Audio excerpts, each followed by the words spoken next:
அவனே ஓடிடுவான். விஜய் குறித்து நக்கீரன், கோபால் பகீர். கரூர் மாதிரி இன்னும் 2 நிகழ்ச்சிகள் நடந்துட்டா போதும், விஜய் தானாவே அரசியலை விட்டுட்டு ஓடிடுவாரு. அவரை யாரும் துரத்த தேவையில்லை அப்படின்னு மூத்த பத்திரிகையாளர் நக்கீரன் கோபால் விமர்சிச்சிருக்காரு. பிரபல நக்கீரன் இதழோட ஆசிரியர் கோபால் யூடியூப் சேனல் ஒன்றுக்கு அளித்த பேட்டி வைரல் ஆகிட்டு வருது. தனியார் யூடியூப் சேனலுக்கு அவர் அளித்த பேட்டியில கரூர் சம்பவத்தை மையமா வச்சு விஜயை அரசியலை விட்டே விரட்ட சிலர் செயல்படுறதா சொல்லப்படுது. ஆனா அவர் அரசியலை விட்டு விரட்ட நக்கீரன் கோபால் தேவையில்லை. கரூர் மாதிரி இன்னும் 2 நிகழ்ச்சிகள் நடந்துட்டா அவரே ஓடிடுவாரு. விஜய் ஒரு வெகுஜன விரோதி. கரூர்ல 41 பேர் உயிரிழந்து கிடக்குறாங்க.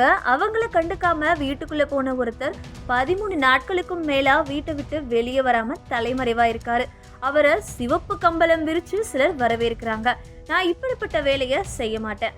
அரசியல்ல நடுநிலை அப்படின்ற ஒண்ணு கிடையவே கிடையாது. பாதிக்கப்பட்டவர்களோட பக்கம் நிற்கிறது மட்டும்தான் நியாயம். நான் அதைத்தான் செஞ்சுட்டு இருக்கேன். கரூர்ல உயிரிழந்தவங்களோட உறவினர்களே சிலர் விஜயை குற்றம் சொல்லாதீங்க, அவர் என்ன செய்வார் அப்படின்னு கேள்வி கேட்கிறாங்க.